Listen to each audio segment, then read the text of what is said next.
Ready for real. Fidget. Starting in 5, 4, 3, 2, 1.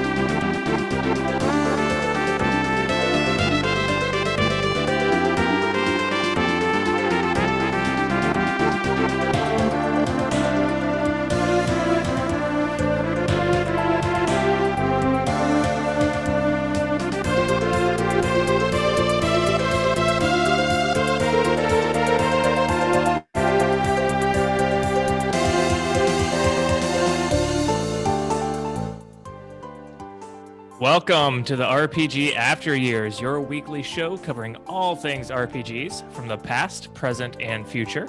I'm Jay. And I'm Scott. And with us today is someone that I think needs not no introduction. It is I, Bill. This is episode 38, and Eep, we all made huge scheduling sacrifices, absolutely massive sacrifices to ensure Bill could be here. And why? Because today we are beginning our review of the 1997 PS1 cult classic Wild Arms.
I can just listen to that forever.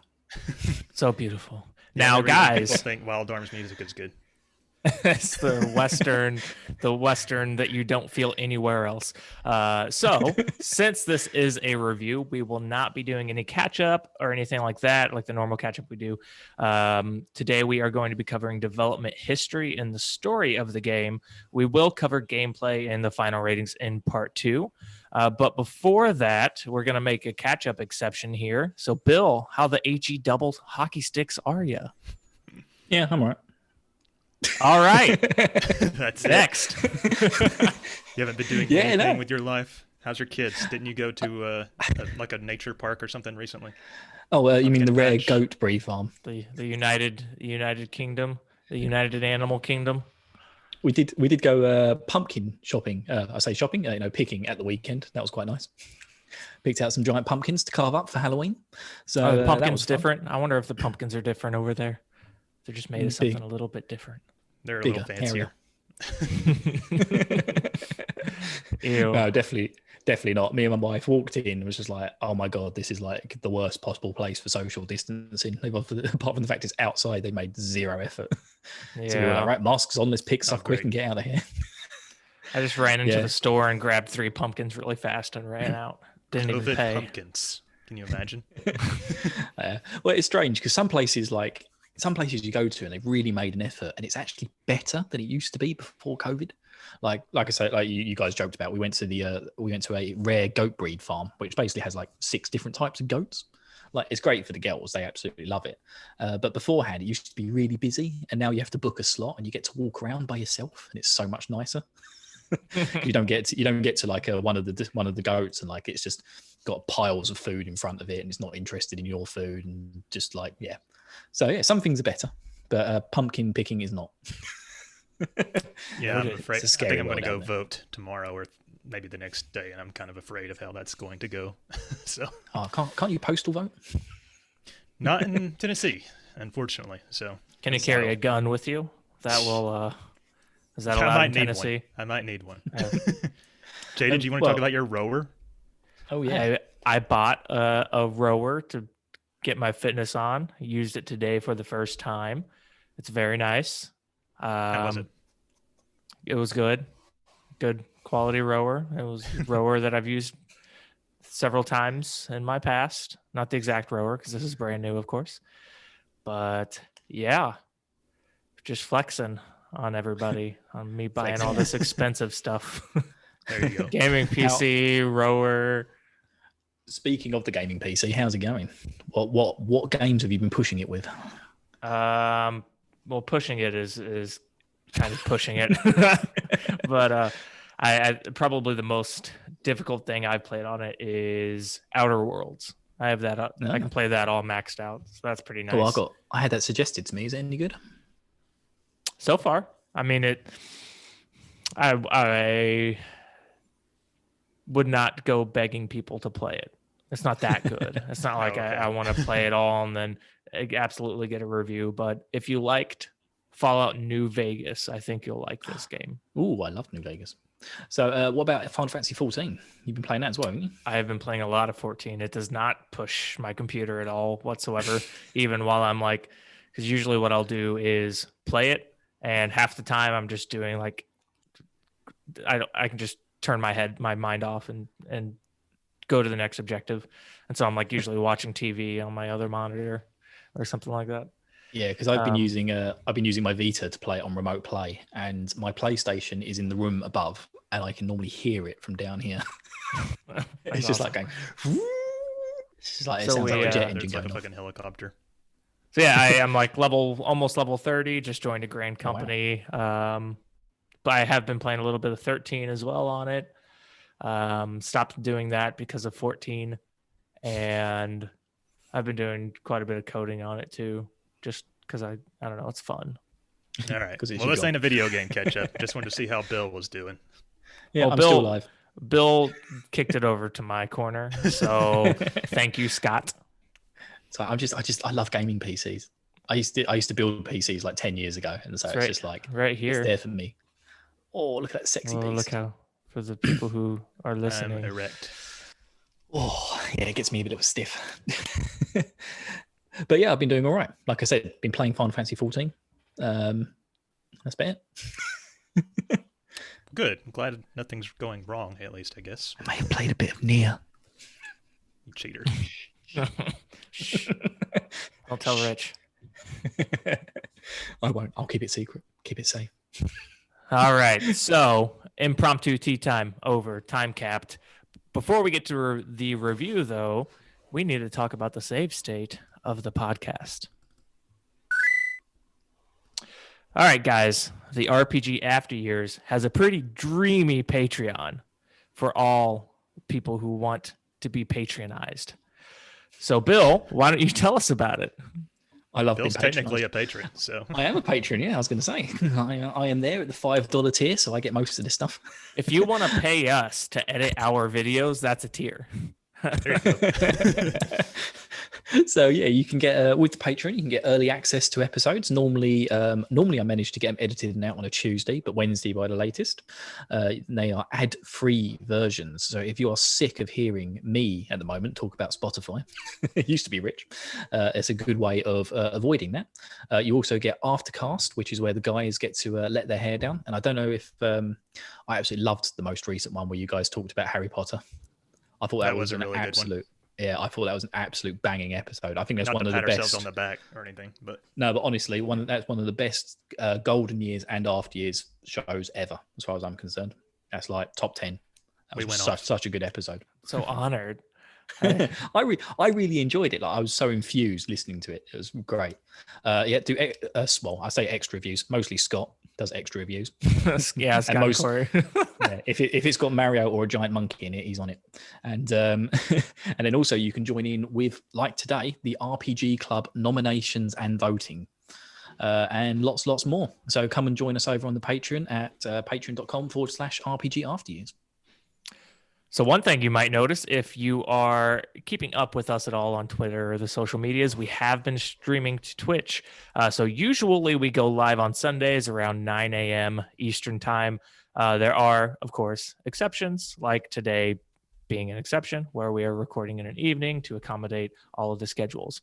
However, normally Sundays, 9 a.m. Eastern time, watch us stream live, have some fun. See our sexy faces. And speaking of the RPG Club that was mentioned moments ago, so if you don't know, the RPG Club is a segment that we do. Basically, we just play along with the community. It's basically just like a book club, but for RPGs. And so the voting has concluded on that, and the game that was selected by the patrons and hosts was Neir Automata. Is it Automata or Automata? Neir Automata. Automata. Autotomata? I'm a tomato, you're Auto Tomato. So this is actually a really weird game to break down into RPG Club segments, and I about killed myself trying to consult different people and Googling a lot about the game, and it was kind of hellacious to figure out. But at the end of the day, the game does have missions, and so even the story things are broken up into missions. And I think what we have settled on is to try and beat the Flooded City Recon mission. So once you get to that, go ahead and stop, and we will be beginning to play on the 25th, depending on when you hear this. So don't start before then, but that's what's going to happen. So, all right, with all of that out of the way, we're going to take a quick break before we move on to the review. You guys good to keep going? So good. Yeah. Dun, all right. dun, good. So good. I got you. I got lost. Ding it again. Ding it again, bucko. All right. All righty, let's get on to the review. It's the 1997 PS1 cult classic, Wild Arms. My button didn't work. Can you say that one more time, please? All righty, let's get on to the review. It's the 1997 PS1 cult classic, Wild Arms. God damn it, I hit the wrong song. God damn it, Scott. One more time. This is great. All righty, let's get on to the review. It's the 1997 PS1 cult classic, Wild Arms.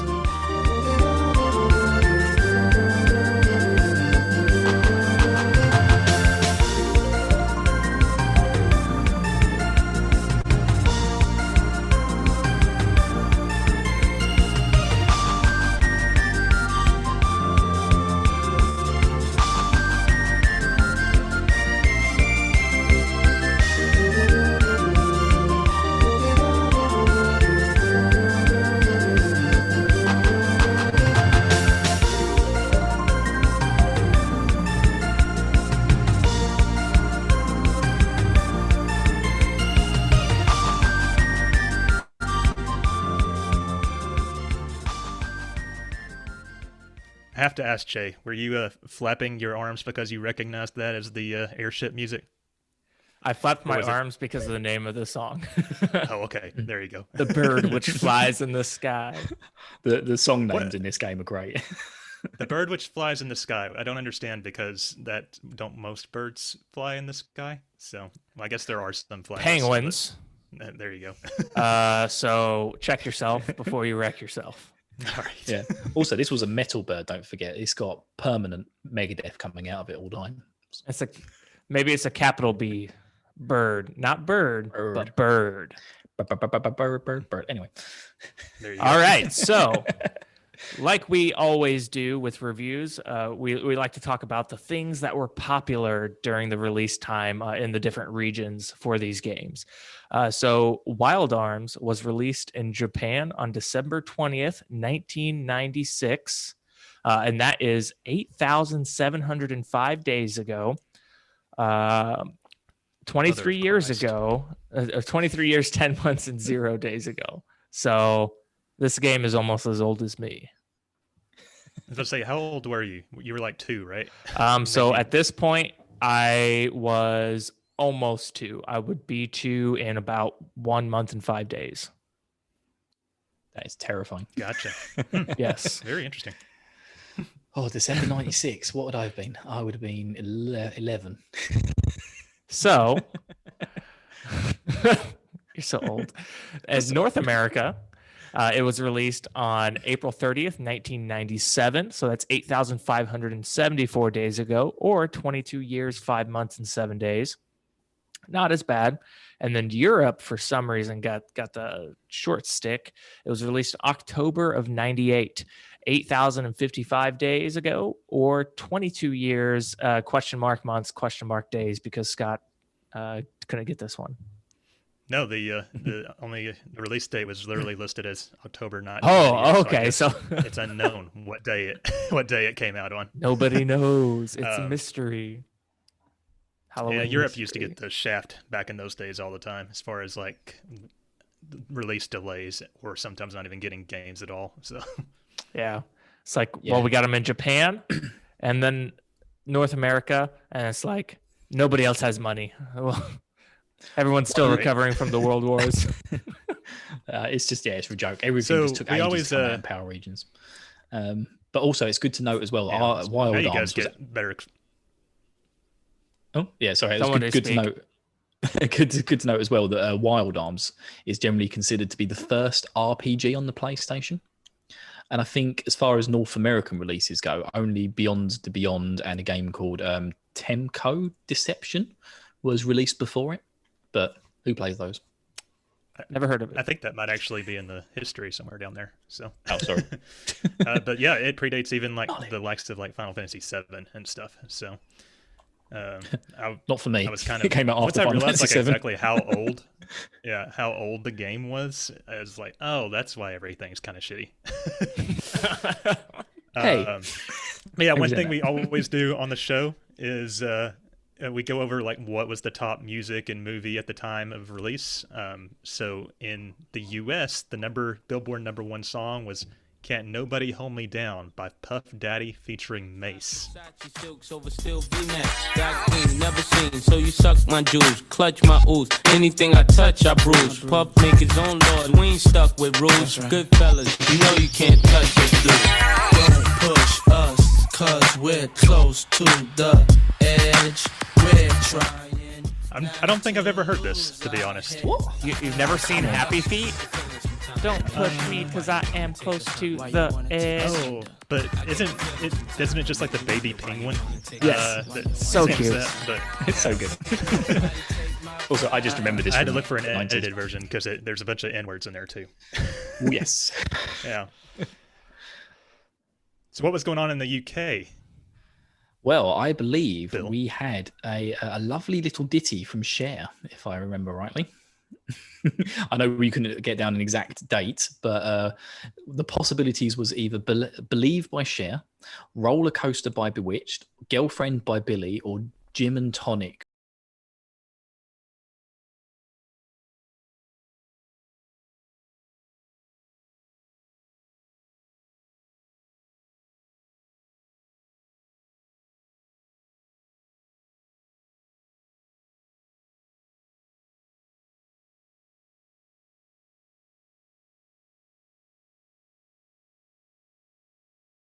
The run and gun style shooter Rapid Reload for the PlayStation a year before Wild Arms. So they only had like a couple of games under their belt, which was like another one called Crime Crackers. And then, they went on to release all the Wild Arms games. And then there was like a Dragon Ball game, and then a lot of the Valkyria Chronicles, as well as some iOS games called Chaos Rings and Digimon Cyber Sleuth. And I love Valkyria Chronicles, so they come a long way since Wild Arms. But those other games that came out before, they sound like real gems. Yeah, there was a Wizard of Oz Beyond the Yellow Brick Road. That sounds like a great one. That's for the DS. If anyone wants it. Yes. Tell us about it. Jay's all over it. So Wild Arms first appeared as a video demo on the promotional place. Is that a typo? That's supposed to say PlayStation. I second guessed it because I was like, well, that could be an event. The play stopping. Come There on. you go. Pure stopper. Yeah, it was So- for a Swedish game magazine. Yeah, right. So it was a promotional on the PlayStation Jam Pack Volume 1 in January of 1997. Due to the short time frame allotted between the game's completion and North American release, Sony America assigned 7 people to work on the translation, nearly twice as many as their previous RPG releases, like Beyond the Beyond. The English version changed some names, such as Geppetto becoming Zephet and Siegfried becoming Siegfried, and Berserk to Balsac or Belsac. Balzac. It's but- gotta be Balzac. I wonder if that, having twice the amount of people crunching on this is also why, like, it's not very easy to follow things. Yeah, we'll get into it, but I think the story might actually be decent, and it's just the translation is terrible. But we'll talk about that. I was curious, so I looked up what other games were on that PlayStation Jam Pack demo disc. It wasn't anything notable, really. Jam Pack Party. Yeah, wasn't jam packed much at all. Jam-packed party. Despite its release being somewhat overshadowed by Final Fantasy VII, Wild Arms was a critical and commercial success. The American branch of Sony had only recently lifted their ban on allowing RPGs to be released in the West, and there were very few RPGs available on PlayStation at the time, giving Wild Arms a market advantage. The 3D graphics and battles were praised. Everything in that paragraph is like, what? I know. Well, no, because this is what I remember from the time. Like, I just remember there just being Final Fantasy VII, Elandra, and Wild Arms. That was basically what you used to walk into a shop, and those were the RPGs on the shelf for the PlayStation. It was only I later wonder that why they they started would flooding. have a ban, though. Maybe they wanted to make sure they appealed to The Americans. world in was particular? weird. No, The world was yeah. weird back then, Scott. I mean, it's Yeah. weird Yes. now, but in a different way. They Right. just didn't think RPGs sold over here. In comparison to the Japanese market, they didn't. But yeah, they just didn't think they would sell over here. It's much like when Square used to think that we couldn't handle RPGs, so they used to make easy type versions for us. I guess Like that the makes Final sense. Fantasy IV that was released over here is way easier than the one in Japan, which is And now crazy. 'cause look. We've ever been to the moon. The Americas are just flooded with weebs and RPG lovers. Yes. So in November 2003, we're skipping to the future here, guys. An enhanced remake titled Wild Arms Altered Code F was released for the PlayStation 2 in Japan, and then another 2 years later, it was released in North America in 2005. And this game was completely rebuilt from the ground up. It features entirely new 3D environments, new playable characters such as Calamity Jane, McDullen, Emma, Muriel, Bartholomew, and Zed. It also allows you to switch your party members mid-battle, aka FF10 style. And the encounter system, which was present in the later Wild Arms games, was also reintroduced. So it allowed players to skip random battles. So, Saitan. I did You some love skipping research. I random actually battles. asked some people on this, and apparently the way it works is if you do a battle, you get like one charge, and you use a charge to skip a battle if you want. So it's like you do one battle, then you can skip the next if you want. I don't know how many charges you can keep at once, but That's pretty cool though, especially like a neat idea. if you're hurting and you're balls deep in a dungeon. And having a few charges to skip some battles is very helpful. All the dungeons were, speaking of dungeons, they had all completely different puzzles and layouts. And in addition, there was numerous FMVs that were added at key points of the story and for the Guardian summons. So yeah, completely rebuilt the game. I actually watched a few minutes of footage for this because I was curious. It does look quite a bit better.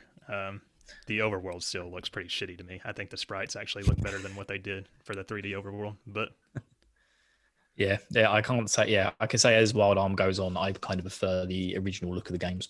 But yeah, it's interesting you could play as Zed because I kind of really like the way his story sort of wrapped up in the end.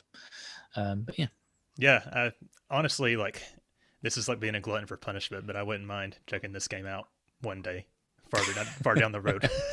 Don't do it, Scott. Don't do it to yourself. So Wild Arms has been re-released digitally on the PSP, PS3, Vita, and even the PlayStation Classic, which I had actually forgotten about until I read that. And I guess it was a successful series because there's like 5 of them, right? There's like Wild Arms 5 was the last one. I think they made 7 games in all, wasn't there? If you include really? Alter F and there's another one like, is it Wild Arms Extreme or something? Hmm. When was Wild Arms 5? I wonder, like, I'm just curious to see how long ago. Wild Arms 5 was 2006. Okay, so that must not have been very successful, and they dropped the series eventually. Oh yeah, Wild Arms Auto Code F, and then Wild Arms XF for the PSP. Right. So I think also I meant to mention or put in here that apparently they did a anime adaptation of this game at some point. So Wild Arms 2. oh, Wild Arms 2, really? Yeah, it's yeah. I had to really dive deep into this one because I was going to make us watch it for this review. But you guys are saved. It is loosely based off of the back end of Wild Arms 2, and there is there's a lot of manga around Wild Arms as well. But that's just general. Gotcha. So that's the development history of the game. You guys ready to move on to the story there? Let's do it. Let's go. Yeah, man. Feeling happy.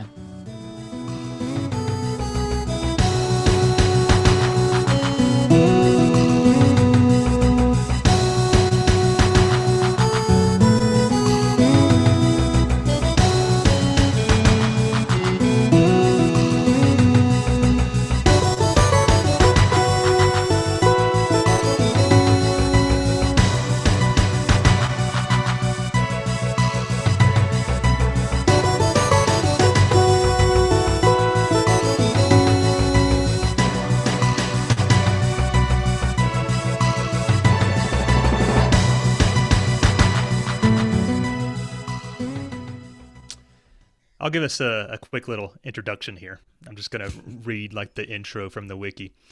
1,000 years before the events of Wild Arms, a war raged between the inhabitants of Filgaia and the metal demons seeking to turn the planet into their new home. After a fierce struggle, the humans captured the demon's leader. Quote, her name is just Mother, which is interesting, I thought. And sealed her within a castle in the tundra of Arctica. Just kill the man. Unable to destroy her his head. constantly regenerating body, the people of Arctica removed her heart and tore it into 3 pieces, imprisoned her within a cocoon, and sealed the pieces of her heart inside 3 stone statues, which they spread across the world. I would say that sounds like overkill, but obviously it wasn't enough to stop her eventually. So, Hung, drawn, and quartered. with their leader gone, a majority of the demons disappeared, with only a few remaining in seclusion over the next few centuries, eventually launching an attack on the castle to reclaim the incapacitated body of Mother. Succeeding in their mission, a small band of demon warriors known as the Quarter Knights kept watch over the body of Mother in their fortress, protected behind a powerful force field, and began gathering information as to the whereabouts of the guardian statues with the hope of one day reviving her and claiming Filgaia as their own. As time passed, talk of the ancient invasion began to dwindle, though stories of demonic weaponry such as arms and robotic soldiers still persisted in the minds of many. So that's just sort of like the backdrop of what's happened before. Does all of that just come to you in pieces, or is this all explained at one time? Because some of that was like kind of news to me. It's all explained at the very beginning of the game. Oh, that explains it. In the library, when you're playing as Cecilia. Oh, you have to read the books? If you read all the books, no. all that information is there. So if you're willing to put up with all those random encounters, read all those Absolute books. travesty. So the game starts basically you have to do like 3 campaigns as the 3 main characters. You can do them in any order you wish. So I'll just start with Rudy's. Basically, Rudy is our silent protagonist, and I went off on a rant on this last episode about how I hate silent protagonists. It's always funny how like all the characters are like so attached to Rudy throughout the game, and it's like he doesn't even talk back to you. He has 2 lines of he has 2 lines anyway. of text. Let's not. Yeah, let's we not can forget. touch on that, which is weird. But anyway, so Rudy, he lives in this place called Surf Village. He basically is just he does like farmhand type stuff, gets paid for it and all that. He's kind of like an outcast, doesn't really have a home or family or anything. And then he ends up going to Berry Cave, which is like a cave nearby, to try and save a kid, but he ends up releasing some monsters or something. And then the townspeople realize that he has an arm, and then that's when they're just like, "You get out." Well, I have 2 arms. An ancient relic machine. Or whatever it was. So it's not. Oh my It's God, not you've got an arm. It's not a village of like nuggets. Right. People with no arms. He has a gun. How about that? What a monster! He's gonna hit us. So apparently these people do believe in gun control. So there's that. God damn Democrats. I like that. Well, because again, the guns are all, the arms and everything are all associated with the demon race. So, Right. yeah, So that's basically it for him. He starts heading off into the wilderness. So then going over that to Surf Village people were such a bunch of dicks. Like, yeah, they are acted like he was like serious dicks to him. their friends and family, and then they're just like, no, everything else trumps that. So Yeah, I was pretty thrown off shit. by that. I was like, oh, these people are odd. Like this must be like his family, and it's like they're just like, get out. I'm like, oh my God, that's Get out, you scum. brutal. You don't come from here. You don't belong here. Get out. God. oh, Now, there's and some I guess cool that stuff sort of you can goes do. towards Rudy's whole plot line where he doesn't feel like he has a place where he belongs, I guess. Yeah. But we'll get there. Yeah, there's some cool so stuff Jack you can is do like in just Surf Village. Sorry, do you want me to talk about it later in gameplay? Oh, well, you can. Are you talking about where you can like attack the chickens or something? Yeah, you can attack the chickens. If you bomb the if you put a bomb on the save parrot as well, the chickens attack you. I didn't know that. Yeah, Go and full there's some Zelda. cool stuff you could do. There's some cool stuff you can do with bombing some of the other guards and stuff. But yeah, it's just like you can have lots of fun in this village. But it's like one of the only villages that's that interactive. I was about to say I don't remember bombing people, so I didn't go through just dropping bombs on people and birds. Oh, But if you come back with Cecilia as well later on when she's got her magic wand and hit the horses, I think they have some really funny stuff to say. But I forgot to make a note of what it was. I never even thought to do that. I also remember it took me like an unreasonable amount of time to figure out that you can pick up the boxes, but Oh yeah, I forgot about that too. yeah. Sorry. So Carry on. Jack is basically this big burly adventurer guy. I think like Indiana Jones type He deal. is Indiana Jones. yeah, Slash like the Clint brash Eastwood. one of the Indiana group. Jones. Indiana Jones with a sword. Yeah. I kept And feeling his- like he was like some nerdy loser, like Oh, because yeah. of the sprite. And his whole deal is he's basically looking for some kind of quote power, and it never really What's explains power? until later like what he even means like that. He's just looking for some kind of tool to do something, and you don't really know his motivations. He has a pet blue mouse. Well, not really a pet. It's his partner, a talking rat named Handpan. A sentient animal, the only one in the entire world. Nobody ever questions it. You should have put that as one of your worst RPG mechanics. Yeah, because I complained about that with Grandia too, as well, with like Yeah. the bird. Sky. Like, yeah, Right. Sky. He's the only sentient animal in the entire universe, and so is Right. Hapan. It's like, what? So you go There's no through- explanation either. It's just, It's just like, this yeah. mouse talks. It's just life. Yeah, no one else in the game ever questions it. Not even the boy you have to molest with the mouse later on. Like, Apparently, it's just a thing here. yeah, it's just, yeah. So beyond Jack's in this temple trying to seek some kind of power. He ends up finding like an ancient eel device, eel, and the eels. They're like an ancient race of people that used to have like an advanced civilization on the planet. Very common trope. But I thought it was interesting because it warns you to seek not Lolithia, and I think that's like one of the first things you actually do once the party gets together. So, which I you didn't even think activate about, Lithia. but yeah. So he gets the treasure, and he's off to his next adventure, I guess. So then hopping over to Cecilia's quest, and Cecilia is like, she's sort of like an acolyte or like a magician in training, kind of, over at this abbey. And you find out later that she's actually a princess, the princess of Adlehyde, which is like the main kingdom hub area of the game. But she sort of like uncovers like a staircase that goes down into a secret library, and a guardian that says something like, or it basically tells her she has a destiny she has to fulfill or whatever. Yeah, I had a well, really hard as time long as she's not too busy navigating reading all the books. Right. Like someone else I know. I talked about this before, and I guess it's more in gameplay, but I had a really hard time navigating this abbey area because you have to like talk to everybody in like a certain order and all that. So Yeah, I suppose it is it is like just basically a circuit though. Just make sure you go It's not around, like talk I to everyone. got lost. It's like I couldn't figure out what actually to do. Yeah, I think the only bit for me was So having to use the teardrop on that bit on the wall. oh I yeah, figured because it out. doesn't teach you anything. Yeah, I figured out the thing with hitting the switch on the statues using the teardrop between the statues, but then it was the bit of the wall. It's just like I kept just pushing X. It was like, well, nothing's happening. Right. Where's Hapan when you need him? It's one thing I should have mentioned is that the guardians are like the summons of this game. They're like the godlike creatures. And then there's also golems, which there's like 8 of them across the world, and apparently they're powerful or whatever.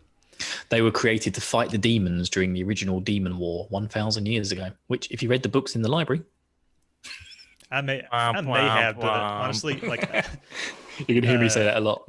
I was pretty drunk when I played this part of the game. So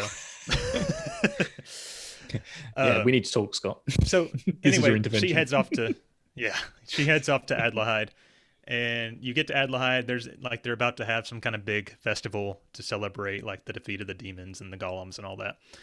And the 3 of them meet back up. I don't remember what their reasoning was for actually grouping together. Or wait, So, is it Emma. that Jack?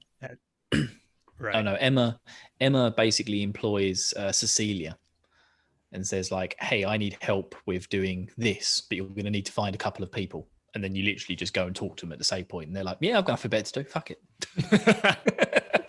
And Emma is like, And this that was crazy- destiny. I just got kicked out of my village. I don't know what I'm doing. I'm just looking for an ultimate power. I'll go with you. Yep. And so everybody comes Good one. together, and we should mention, since she comes up again and again in the plot, Emma is like this crazy scientist character, very brash, kind of does whatever she wants, but Very into slave Uh, labor. She works at other right. scientists. So they Breaking found- city code.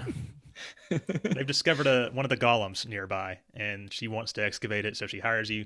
You go out there, you go through a dungeon, and you do end up excavating the golem, which actually is Lolithia. And then I didn't realize until later, but it's like, that's exactly what the Guardian told, or the elves told us not to do, which I thought was funny.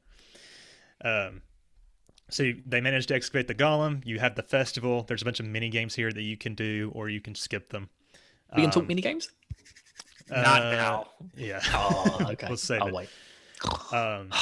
So then you what happens next is the demons attack. They just Oh, rain the fire. most awful thing that I've ever seen in a video game like this. Like, it's not just rain fire. You help a little kid find a balloon, and then he explodes next to you. Like, it just like hellfire rains down and murders the little kid next to you. It's not just like, oh, there's some people getting chased by demons. Like, no, they're dead. Gone. There's They're sort of murdered. a mini game where you have Blood to everywhere. go find corpses all across the village in hopes of finding a lot live ones, I Oh believe. my god. I really liked that aspect. I was not the just whole, so the whole shocked feelings. that I was like, okay, I'm gonna help this little kid. It's a little kid looking for his mom, balloon, something. And he's just dead the next Boom. second. I'm like, oh my Literally, god. hell rains down from the sky. Can they kill kids in games this in the 90s? Was that a thing? Apparently so. So the demons mean- take all the golems, which were on display, and Oh, yeah. they basically, you meet one of the quarter knights, which is like the leaders of the demons. Ball sack. Ball sack. Yep. We meet the quarter night ball sack. And what he wants Cecilia's teardrop, which is like this heirloom that she has inherited that's magical and apparently is like a source of life and all that. I may be describing that badly, but it's a MacGuffin, basically. So she wants to do it because she wants to like spare the lives of her people. Her father, the king, doesn't want to do it because it's like giving it to the enemy or whatever. She ends up stealing it, and she gets locked up, and then you guys escape the castle and all that. There's a mini game here kind of where you have to run away from guards. It's surprisingly The challenging. worst mini game Yeah. ever. You know, this is Oh my worse than God. the scrubbing thing in Grandia 1. Like, It was awful. oh god, yeah. Very yeah, frustrating too. Save it for gameplay. Yes. She gives the teardrop to Belselt, and the demons take off with everything, and the everything's in fire and ruin, and it's very sad. The king dies, and then Cecilia decides that she's going to go on a journey with Jack and Rudy to get the teardrop back, and she cuts her hair with a dagger. This is your moment, Jack's Jay. sword or whatever. See, I would, but I'm not. I'm not the one holding on to the hair now. As Megan is, You promised. it has become a part of my identity for her. So There you go. She does that because like Jack kind of doesn't believe she's actually up for the adventure and thinks she's kind of snooty or whatever. it's like to show you that I'm ready for a life-threatening adventure. I shall cut my hair. This act that Makes perfect sense. takes half a second to do. Yeah. Like, oh, So then they have a funeral procession. It's actually like a pretty cool scene. It's like, man, this game got real dark.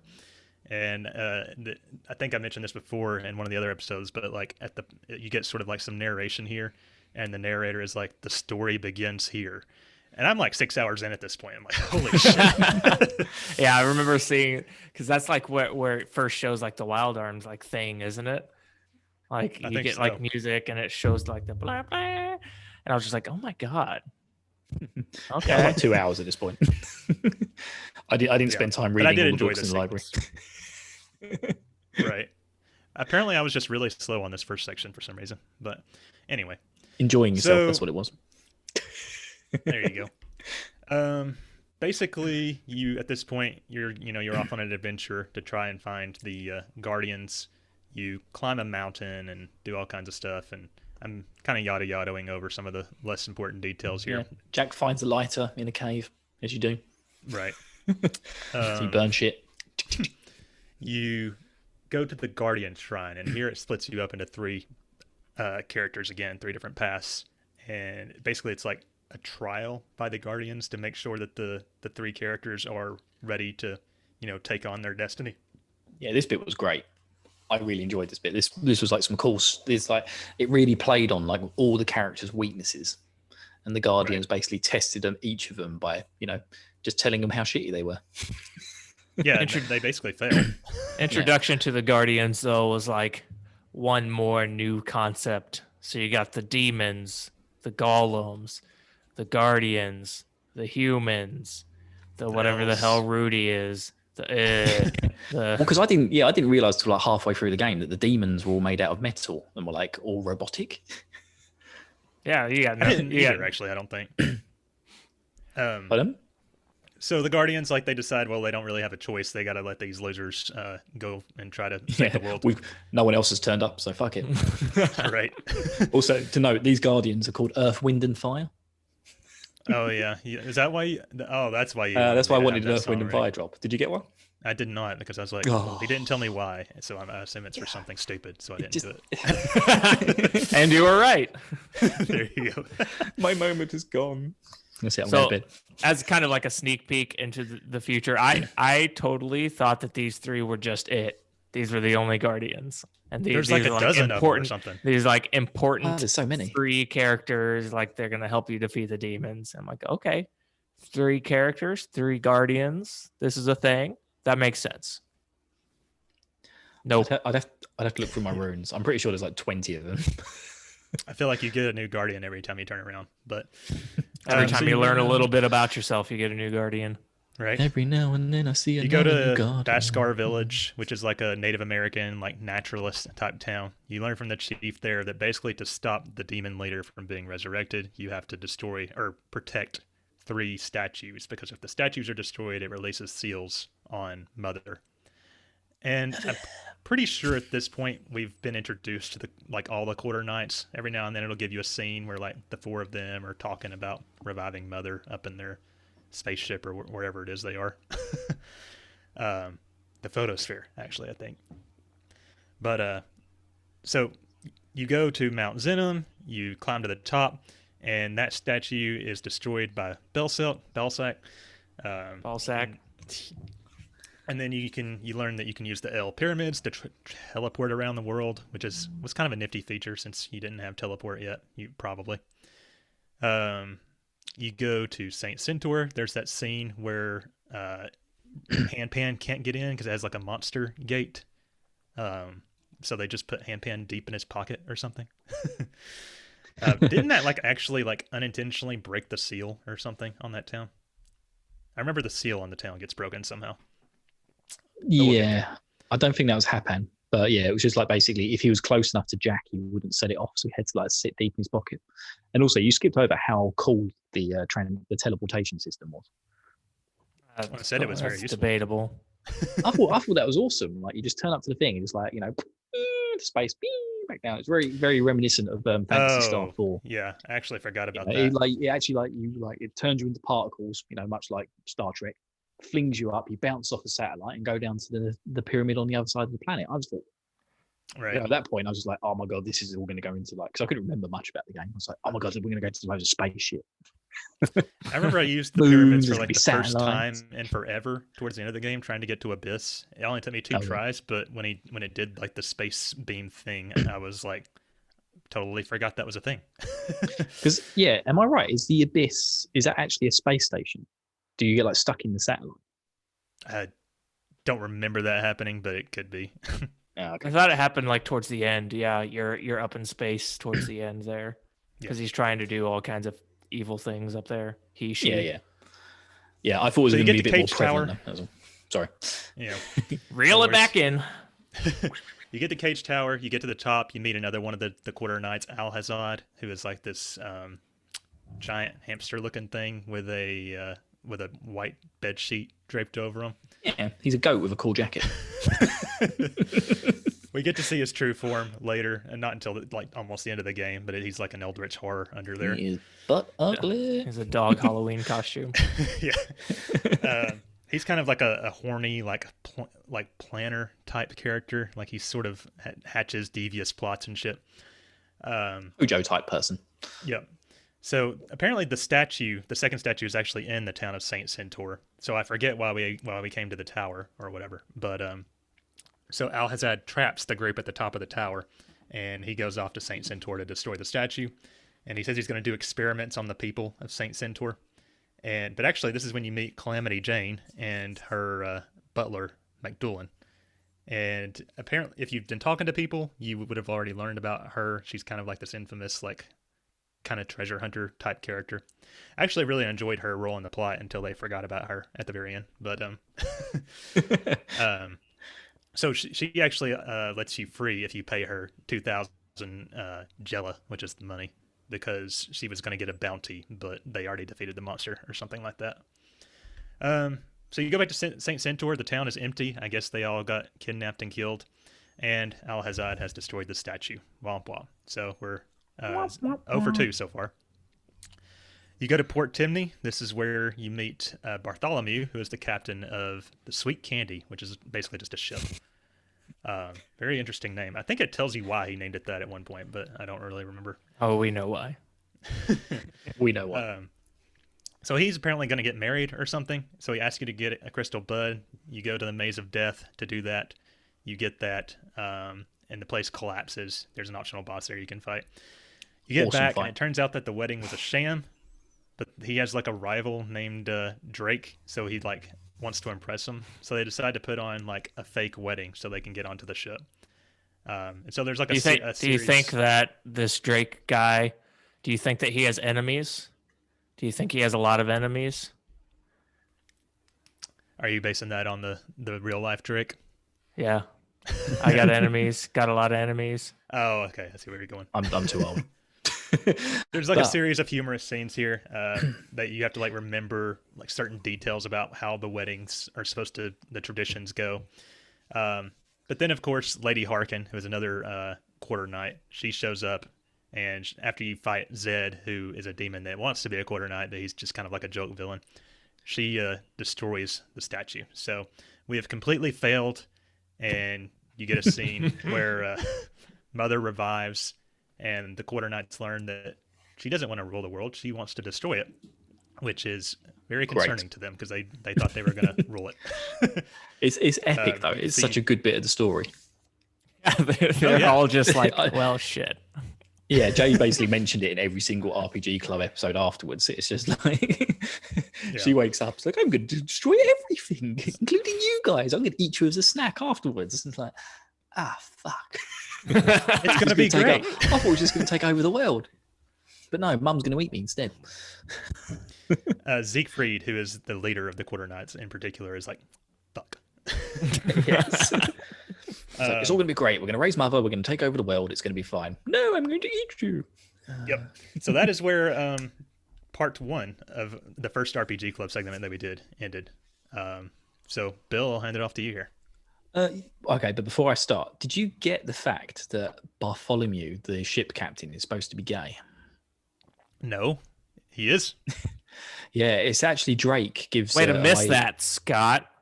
Yeah, well done, Scott.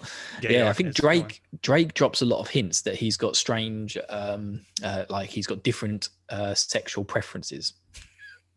Although I Got shouldn't a say lot that, of should people I? trying to drain him of his energy. I didn't catch Yes. that at Come all. on. So Yeah, he says he's a different kind of lover, and then if you get all the actions right during the sham wedding, and it gets to the point where he's about to kiss Cecilia, he says, "No, thank you, you're not my type."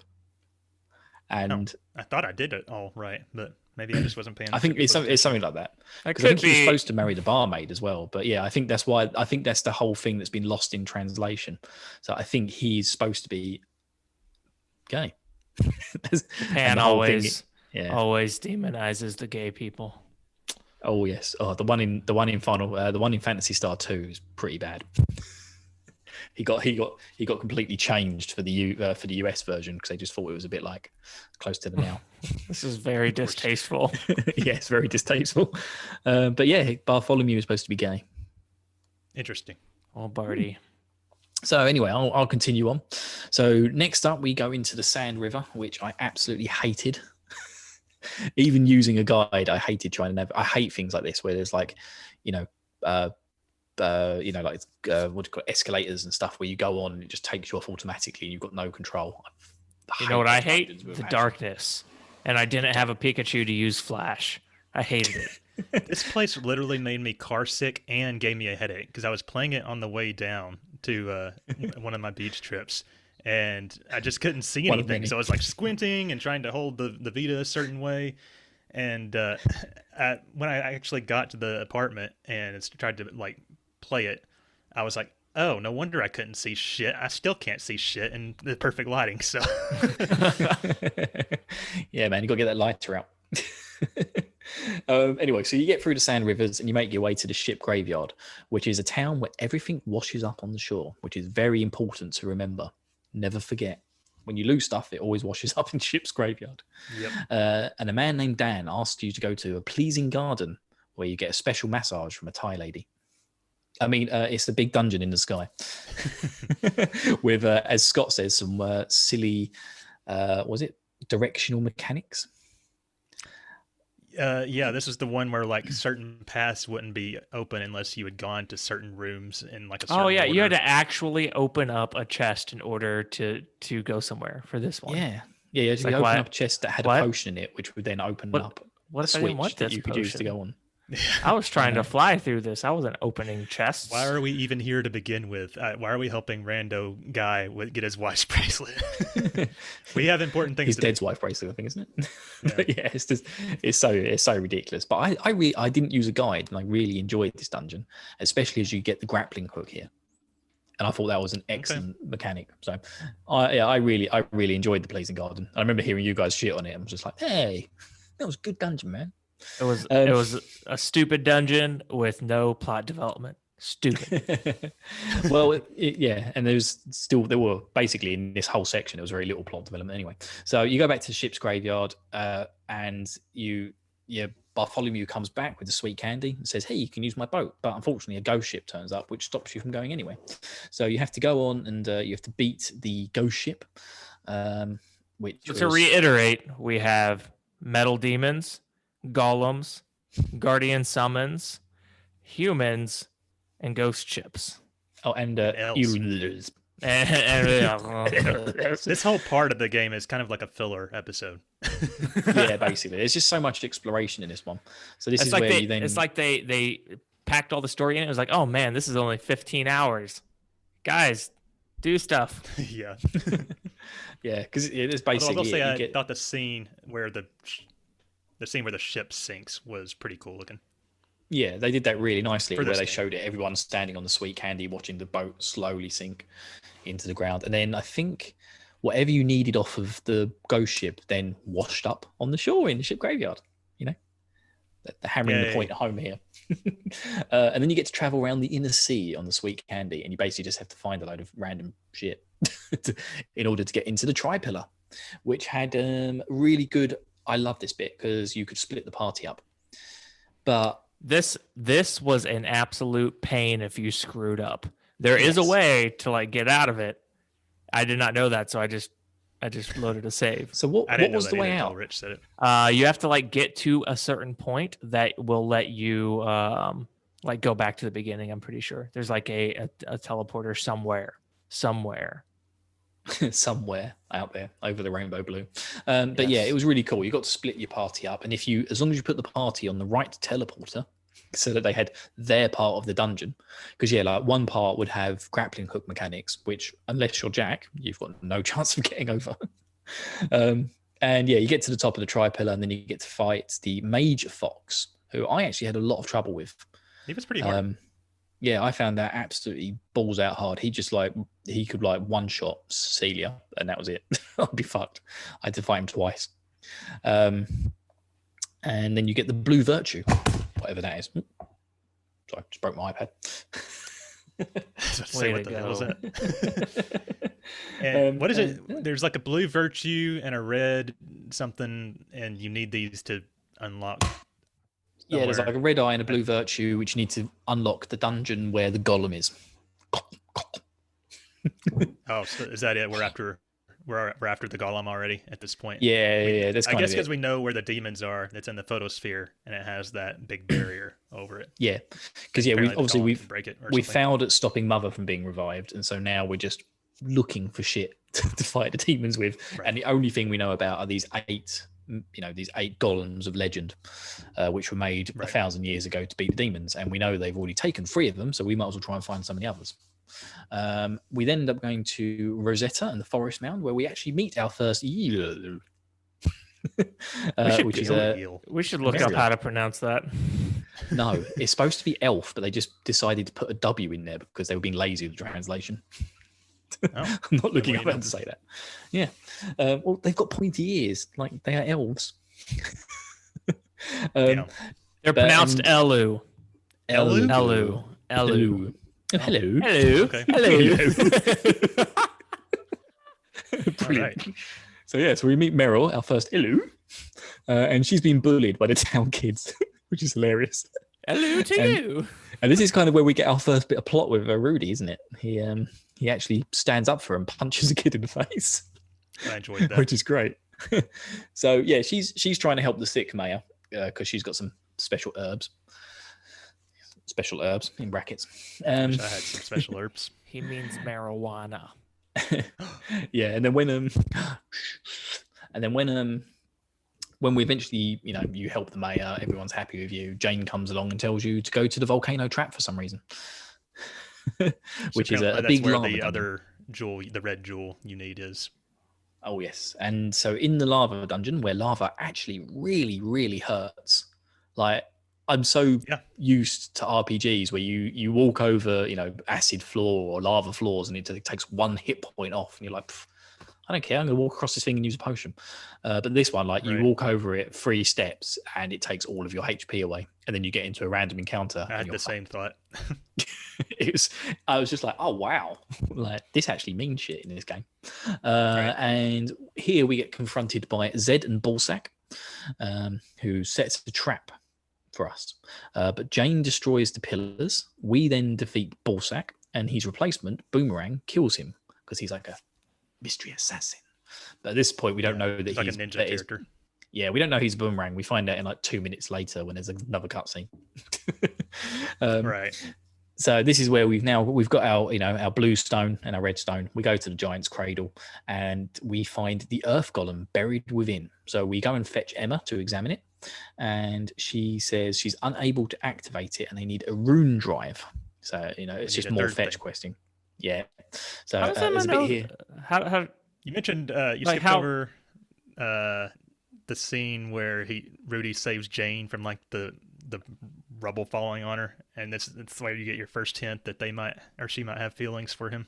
Oh yes, and McDullen. Good old McDullen. Right. I really I was like her surprised butler. that they actually killed off one of the quarter knights this early. What Ballsack? He was the worst Ah. though. He was god awful. He Oh didn't yeah, even he look was cool. definitely like the most traditional evil villain, I guess. We're hitting a 10-hour point now of a 30-hour RPG. You got to kill off one of the 4 bad guys. All right. And then immediately replace him with someone else. So here's a little bit from the wiki. Realizing the only way to defeat the demons is to confront them in their stronghold, the photosphere, Jack, Rudy, and Celia gather the necessary materials to enter the tomb of the last remaining golem, the Earth Golem Asgard. And then, and then we go to Court Siam. Is it Sam? And Jane from here. This is where we find. This is where Jane goes full Terror from Final Fantasy VI. Turns out she's actually running an orphanage for abandoned children who have been abandoned. So this how daring kind like of her. bandit bounty hunter thing was more of Yeah. like a cover for like she's actually doing all this sweet shit over in her hometown. Yeah, she just makes a lot of money doing bounty hunting and then pumps it into these kids, which is not much bounty on this world, is there? It's pretty dead and dying, and we go and mop up everything else. Seems like I love that about RPGs. Well, they do Basically reference goes- how the world is decaying over and over. So Yeah. Well, it is unfortunately. And yeah, this is where her father, Nikolai, explains Rudy's backstory of being raised by an old arms, ARMS, not an old guy with old arms, old man Zepet, who I think was supposed to be called Geppetto. Was that right? I can That's see a why they little- changed that. A little too a Disney. little on the there. nose. I can already see the lawsuit coming in from Disney when they realise, Geppetto, hey? And there's a character who just wanted to be a real boy. Wait a minute. Who was a robot. But we don't find out either. Isn't the actual Pinocchio story public domain though? So they'd probably still find a way to sue the shit out of him. Oh yeah, definitely. This is our public domain. We own the public. Right. That's what your Disney Plus subscription pays for. So then we finally get to go into the Epitaph Sea, which is the kind of the rest of the world. And we, the Epitaph Sea is a dungeon, isn't it? See, I'm already lost at this yep. point. It was just Yes. dungeon. Tiny bit of story, dungeon. Yeah, it's a tower. And this is the bit with Boomerang and Lucide where we have our first fight with them, and Rudy gets his skates. It's just the tools are getting a bit bonkers at this point. That boss battle sucked. I mentioned this a Yes. few times, but Lucide is apparently one of the Guardians. So and it Yes. never explained why she is helping a demon. So, Really? 5th bookcase over to the left, No, towards the back of the library. No. It explains how one of the Guardians, the Lucide, in the 1,000-Year War of the Demons, or whatever it was, changed sides, thinking that the Guardians were never going to win and the demons were going to. So it was a Guardian. Oh. It had changed sides. So it had actually. Okay, Goddamn well. books. Come Yeah, man, on. you got to Still. read the books. I don't have to, you. You obviously don't have to. I didn't. I just looked it up on YouTube afterwards. I tried. Feel smart. I didn't like Feel purposely not read, skip them. feel I guess smart. I just missed some. I think at that point in the game as well, all of everything it's talking about is just such bonkers nonsense that you haven't learned all that lore yet that it will just go completely That's over your head. true too. Yeah. So I wouldn't worry about that too much. But yeah, that sucks. That fight sucks. You have to take Lucide out as soon as you can, and then Boomerang's not too hard afterwards. But yeah, together they are an absolute bastard. Yeah, that one is But pretty then, hard. then you get the rune drive. Then you go back to Court Siam. You have a celebratory dinner. But Al Jihad, whatever his name is, Al Hazard, threatens to wipe out the whole town if the rune drive isn't turned over. So the townsfolk evacuate to the secret shrine, which has my favorite mechanic in the whole game. Well, Jay's going to tell us about it. Let's talk about the sacred shrine and this garbage mechanic. So the court scene people, including Jane, start hiding off in the sacred shrine. So basically, you go in the shrine and you get lost for 2 hours because you have zero idea how to do anything. And then you get on Discord and say, guys, what the hell do I do here? And then somebody says, throw the mouse at a kid. You throw the mouse at a kid and he moves. And then you can talk to freaking, what is it, Jane at that point? No, it's like the nun, isn't it? Oh, yeah, it's the nun. So, God, Now, this made perfect sense to me, because if you talk to the kid, he said, "Oh, I really don't like mice." And it was just like, my first thought was, oh, I've got a mouse I can throw at people. I just I don't immediately got out remember and him threw it saying at the that he kid. doesn't like mice. I don't remember seeing that. Does he say was it like something like in that. the same scene or like 2 No, yeah. hours ago whenever No, you it's were in there. court If you scene? talk to that kid, he goes, "Oh, I really don't like mice." And then my first, my evil brain is just like, ooh. To be fair, I talked to him and I did see that line of dialogue, but my last 2 brain cells still did not connect to do the hand thing. Now the bit Like, I had yeah, to I'm look gonna up- throw this mouse at him who usually just flips switch. Now the bit that got me was the fact you had to hit the dog with the wand and then it would turn into a demon. Yeah, well, I figured that out in like confused the 2 fuck out of me. seconds. I figured that out in 2 seconds. I was like, okay, this must be what I have to do here, and I did it. And I was like, okay, what's next after you you beat this dog that turns into a beetle tank, which was super easy, by the way. Yes. Yeah. So yeah, you throw the mouse at the kid, you talk to the nun. So dumb. What happens exactly after you talk to the nun? You have a fight with Alhazad. She tells you they're all standing around the back basically by the like the armory thing, and one of the people from the town's protecting the rune drive. And so you go there. That then means you can have a dialect with the guy at the door who then lets you in, and then you can fight Alhazad. So you do that. You go and fight Alhazad. So first question, was that dog actually just a secret boss? You didn't actually have to beat it? I don't know. I think so. I think it was optional. Interesting. I felt like nice it was part little of the Easter game. egg there. I could be wrong. I felt like you Anyway. had to do that for some reason. So after you fight Alhazad, you get to keep the rune drive, and which is used to power up the golem. Nikolai uses it to power up the golem back at Court Seam, and then he talks about reversing human greedery before installing the rune drive. It's one Sure, of those it's things a where bit it's like, weird. what are you even talking about? And you just keep clicking through the dialogue. Yeah, it's like, this doesn't make sense. But Cecilia has like some sort of mojo, and she's able to awaken it. And then from there, you get to drive around in the Earth Golem, which is the first vehicle where you do not get wild encounters, which is dope. because she promises the Earth Golem that they won't use it as a tool of destruction, and that it will almost be part of the party. And then they immediately drive its Use it as ass a tool of over to the destruction. photosphere to destroy the photosphere. It's like Golem smash. Right. So Real quick, guys, I'm going to stop the Zoom recording because I don't know if you guys are hearing a lot of interference, but I'm not hearing any. I'm wondering if that's why it's happening. I'm not hearing any. I'm not hearing anything. Are you Okay, hearing? well, if I'm hearing it, that's probably what's getting recorded. So, hang on. Okay, sorry. Continue. All you right. still hear So can you still So hear can you it? still hear the? Can you hear the interference? It's intermittent. I'm not hearing it right now, but All right. Well, let's see what happens. So we take this golem and we Hulk smash the photosphere using it like a tool, which Reagan is smash. yeah, right.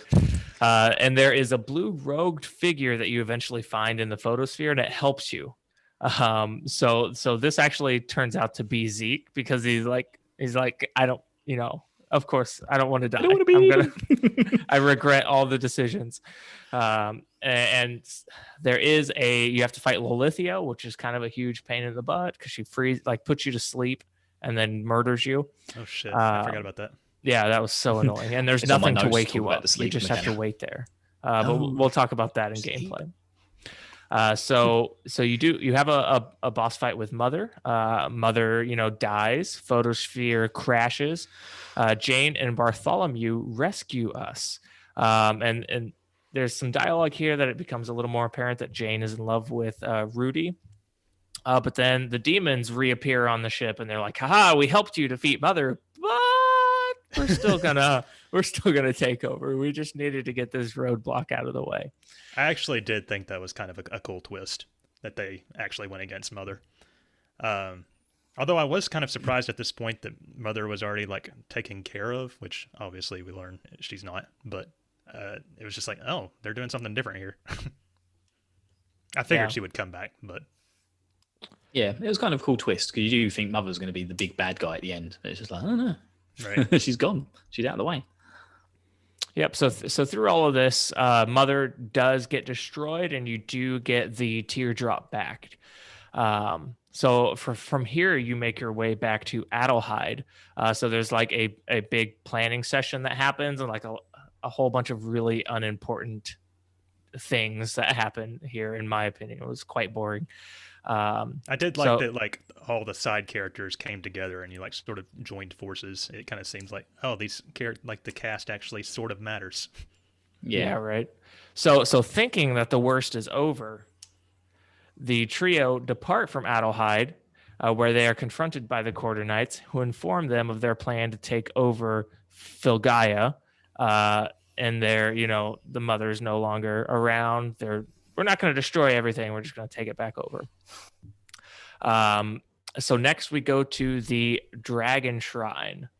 So I can't remember exactly what the kind of lead here is, because I think they were just go be a dream chaser is kind of the vibe that I was getting, and somehow you end up finding one of the out guardians is there somehow, so you want to go you get end that up guardian.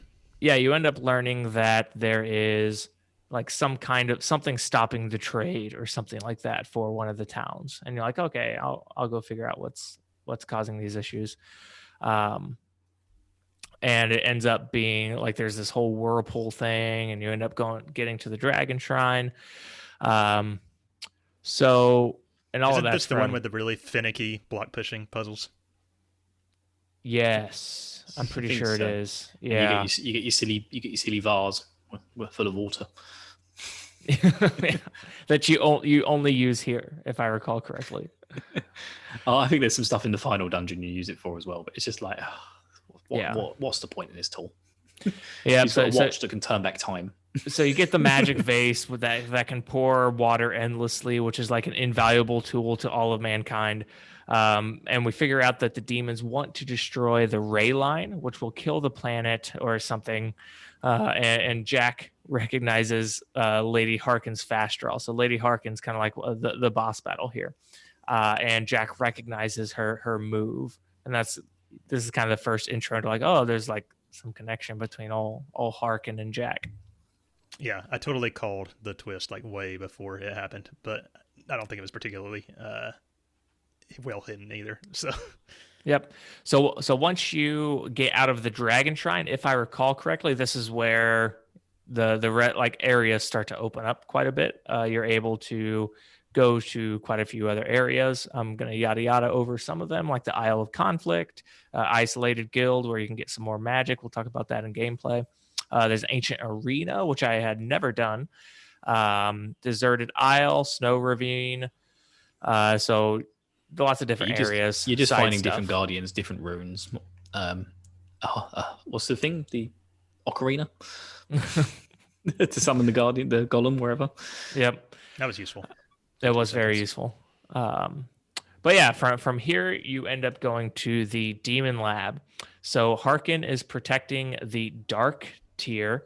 There's quite a lot of dialogue between Harkin and Alhazad, which is just like him being like super horny.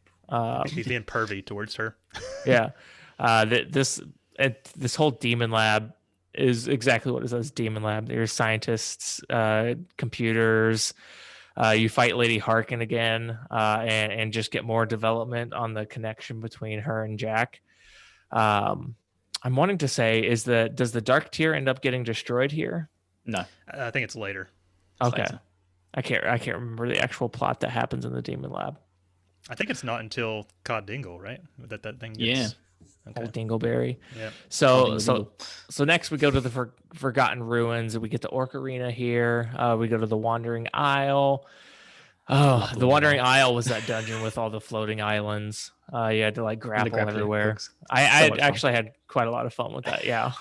You have to get it just right. And I'm like, oh. It was like training for, there's a section like that in Abyss that's much, much harder. Next, we have the Dead Sanctuary, which is has like this color coded puzzle towards the end that if you weren't following the guide, would be really difficult because if I recall correctly, the translation sucked. So it's like I followed a guide, so I had no issues knowing like which order the colored puzzles had to be in. I probably had to reset this room about 20 times, and then I looked it up in a guide. There's plaques throughout the dungeon that give you hints, but I know, but they're just tell so you- confusing. Yeah. It doesn't tell you that you need to courage, remember oh. this shit. It just seems like lore drops when you're reading them. Yep. So at the end of this this dungeon, I believe we fight Boomerang and Lucide again, which again, very difficult boss battle. I struggled on every single one of these Boomerang and Lucide battles. Yeah. So I'm having a lot of trouble remembering what actually like the actual plot that happens in here. So Boomerang and Lucide, and this is from the notes for those listening. I didn't just magically remember. So Boomerang and Lucide says we just have rocks after getting the 3 idols. So representing courage, love, and hope. I'm pretty sure there's some more down the road with the idols. And then after you leave or defeat Boomerang and Lucide, leave Dead Sanctuary, you are kidnapped by Zeke and taken to the gate generator. The reason Lucide says you just have rocks is because those Guardian statues haven't activated. They're like side quests later in the game where you go activate the hope one, then you get the rune. So yeah, they're just he's like, no, you've done all this to win these 3 statues and they don't do anything. What a fool. So what idiots. So yeah, Zeke comes and like kidnaps the crew. And I guess I didn't know this, but the darkness that kind of like destroyed Aldehyde like kind of makes its way through here again. I remember seeing like a scene where it like looks really freaky, and then you have to do some battles because I remember like just getting pummeled by Lucide and Boomerang, and then immediately into like some battles where they can like paralyze you, and then you're in the gate generator. So that was a huge pain in the butt. So on the way to the gate generator, well, in the gate generator, so Zed does appear, and this is another instance of like crazy mechanics that are either good or bad. So you make your way through the gate generator, and it kind of seems like there's nowhere to go. You go all the way down one hallway, open up a chest, go back, and then like the Zeke appears and destroys the bridge, and he's just like, haha, now you can't get over. And you just use the grappling hook and grapple on Zed. And it's like, this time I like knew. I was like, okay, I get it now. But you grapple on Zed, and he's just like, whoa, what the heck? You eventually make your way through this dungeon. You fight the Diablo Golem, which I thought was a lot easier than Lolithia. Yeah, he was one of the other 3 golems taken from the festival. Yeah, he was weak against some spell that I had with Cecilia that just totally wrecked him. I can't remember exactly. This is around the point of the game where I stopped having trouble with bosses almost entirely. Yeah. And I got my system down at this point, and it was just like, okay, I'm going to destroy everything from now on. At this point, you have advanced magic, so Cecilia was like really useful. Yep. So you defeat the Diablo Golem, and then you have a fight with Siegfried, which isn't too difficult. And then Zeke like goes all crazy. He creates some sort of like demon black hole gate thing to try and suck everybody into it. Yeah, just some void. He thinks that he's like, the next best thing since sliced bread. So he thinks he'll survive, but he like grapples onto Rudy. And Rudy, being like the badass that he is, or maybe he just doesn't feel, he has no feelings. He cuts off his own arm, and then Zeke kind of gets sucked back in, and apparently taken back to the photosphere, which I thought was kind of odd. Like, was it a black hole? Was it just like a teleporting you to the photosphere? I'm guessing that Mother is somehow influenced to that, but it could also just be a very convenient plot point. Yeah. Yeah, he's very confused. He's just like, oh, I've ended up here of all places. Yeah, and then Mother just like shows up and just Gelatinous blob from the ceiling. yeah, absorbs him with her gooiness. I So wish she they knew. hadn't actually shown this scene at this point because they acted later like it was supposed to be a surprise, and it kind of would have been if they had saved it. Yeah, totally. Yeah, I found it quite odd. And I even found it more odd when you see Zeke again and it just looks like Zeke. And it's like, oh, I didn't know she could do that. Okay, interesting. So She's back to the planted her crew. seed inside him. Yeah, something. Ooh, gross.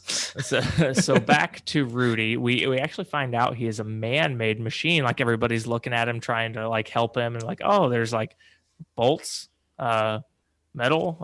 There's a screw here.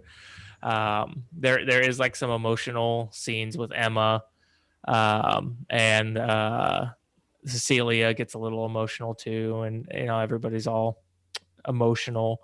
Jane becomes frustrated with Cecilia.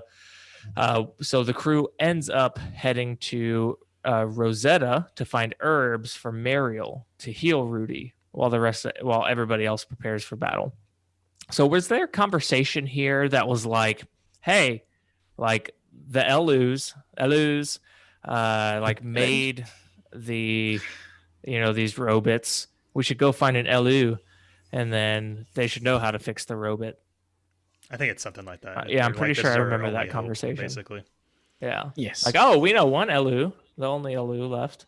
Yeah, that's pretty much it. I think Emma says to you, like, hey, the LUs, whatever, used to make robot people, but that was a long time ago. I found like 1,000 years ago, whatever it was. And you're like, hey, I know the last one on Phil Gaia. That's handy. Yep. So I thought that was a pretty cool scene. I liked how Jane was basically, sort of trash talking Cecilia, like, you're useless. I can't stand you. This is right. Yeah. Well, after the advanced magic, a little less so, but Right. All right, that was the end of our third RPG Club segment. So getting into part 4, I'm going to try to pick up the pace a little bit here. So Damn right. you go to the Rosetta town. You meet back up with Mariel, and basically the only way for her to heal Rudy is for her to go meet with her brother, who apparently is living 1,000 years ago in the Elu dimension. And so you learn apparently there's like this Elu dimension that basically it's just like a bubble where it's Phil Gaia as it was 1,000 years ago, and that's where all the Elu live now. this doesn't make a lot of sense to me. I sort of thought of it as like Dreams Enerkant, because it's like Dreams Enerkant is actually a physical place that exists or existed in Spira. So she takes you to the Forest Mound. There's a scene where she like stabs herself to open the portal to get there. She doesn't die though, which I kind of wish she did, because it kind of made like the whole thing seem pointless, but that's aside from the point. You go back there, and then you're in like this 1,000 years ago version of the world. You run into the Elus. At first, they want you to leave immediately because their world is supposed to be a secret. But then they're like, well, wait, we can't let them tell anybody else about us. So they let you keep going. You get to Vasim's lab. I'm not sure if I mentioned it, but apparently he's like an Elu outcast for messing around with like the metal demon stuff. And apparently that's why everybody hates Mariel too. But anyway, so at first he's resistant to fixing Rudy because they need to make like a sword, the Guardian Blade, I think it's called. I don't know why the sword has the power to heal a metal demon or whatever, but Just go with it. yeah. But you need to get some MacGuffins, of course, to get the sword. And you also learn that apparently there was like a thing called the Home Cross Project, which creates home crosses, which are basically just humans that are made like demons. Everything, they're still like human, but they're just made of different material or stuff. This is another thing I think you mentioned, Jay, that it's like, okay, I'm just going to roll with this. Yeah. Yeah. So you missed out a bit with Meryl's brother. He the swords that he made actually caused a huge amount of destruction. It caused that entire desert that cuts through the planet. Right. Yeah. So that's why. So to punish him, they banished his sister. Right. So Okay. she's kind of sense. suffering his Yeah. punishment. That sounds right. What is with That's kind of seemingly benevolent people just like outcasting everybody in this game? It's a thing. It's a trope. Yeah. It's in real life too. So So the first place you got to go is to De La Metallica, which is like this secret library dimension under Koran Abbey. So you go back there, you work your way in. Not much happens here, more dungeoneering.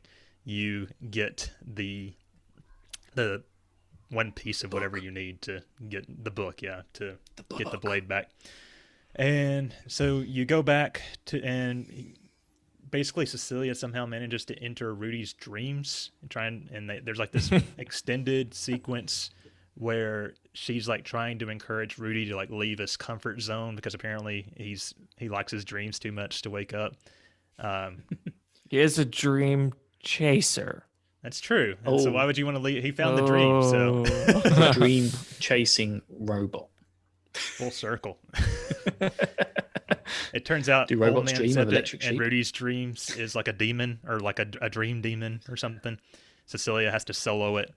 And then there's like this really touching quote unquote scene where Cecilia basically realizes that the reason that she's not able to connect with other people and love other people is because she never trusted people to like her because she's a princess. And then the love guardian shows up and she's convinced that she should have just let her shield down the whole time and have been a regular girl and people would have liked her for who she is. I actually thought it was kind of a cool scene. I know Jay complained about it. It's one of the more dramatic scenes in the game. It's like I didn't even know that she was struggling with this. Like somehow like Cecilia learns to love again and gets this guardian idol. It's like, oh, I didn't know. Why would I be expecting this? Right, because I don't think they've talked about like Cecilia's motivations or anything like that at all since like her hair cutting. It's like the minute you learn that this is a thing, this thing completes. It's like, hey, here's the plot. It's done now. Yeah. And that's saying something because I would say she is the most compelling character of the main trio. But and that's something. Yeah. So you know, Rudy's healed, everything's back to normal. Vasim tells Rudy that if he accepts that he is not human, he will awaken to new powers, and I don't think that ever actually amounts to anything. You go back to Adelaide, and apparently she's working on an airship, and that's the only way they're going to be able to get where they need to go. Of course, this airship needs 2 more MacGuffins that you need to power it up or something like that.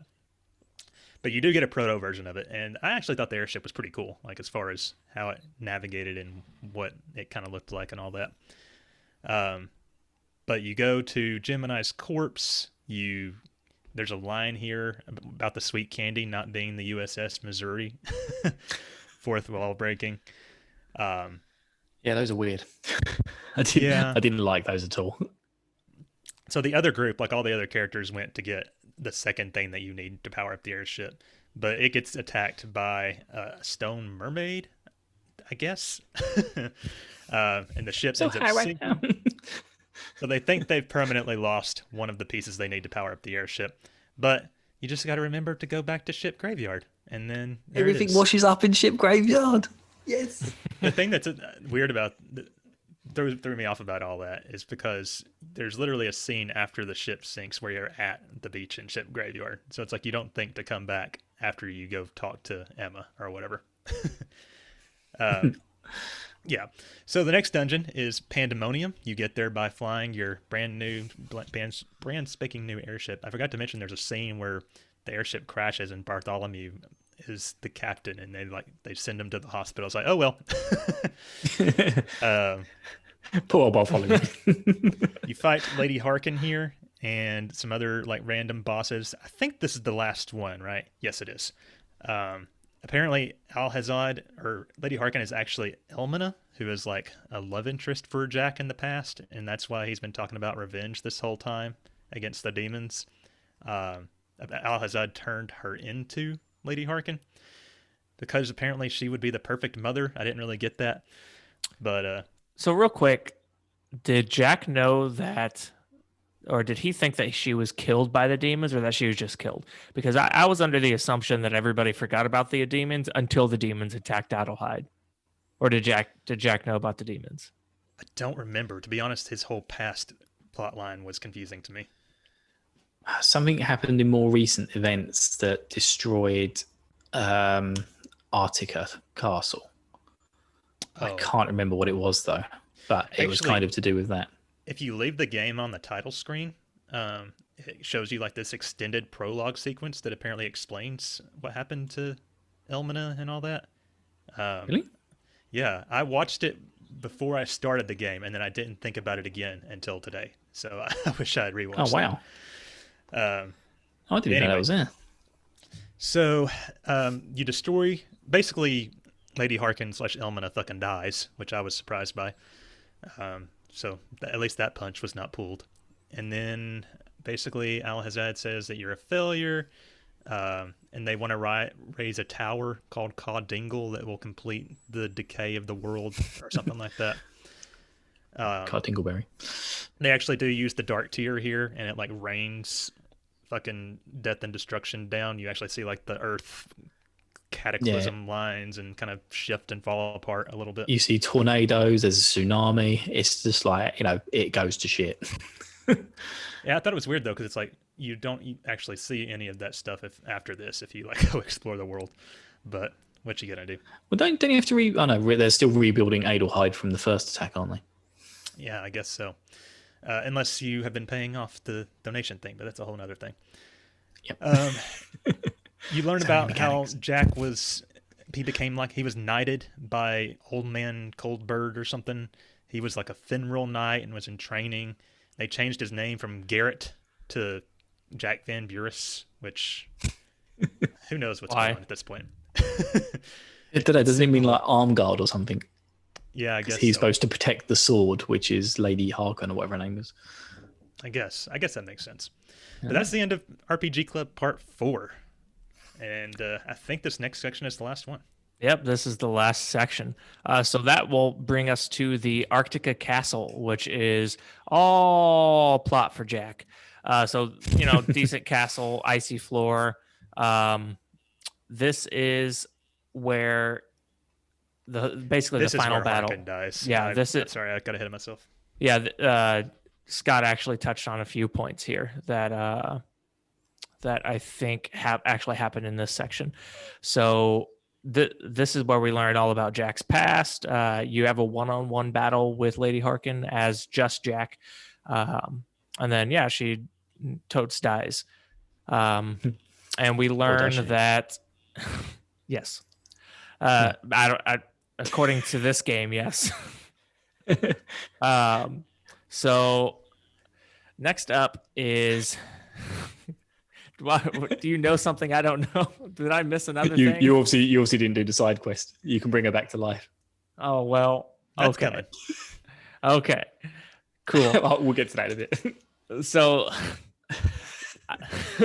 I think this is. I'm pretty sure this area is actually where you learn a lot more about Caw-Dingle, and this is like actually where the scene happens, where you see the tower burst out of the water, and it's kind of crazy how amazing, what good shape this tower is in, considering it's been underwater. Yeah, for 1,000 years. Yep. But basically, I think this teleporter to the sky.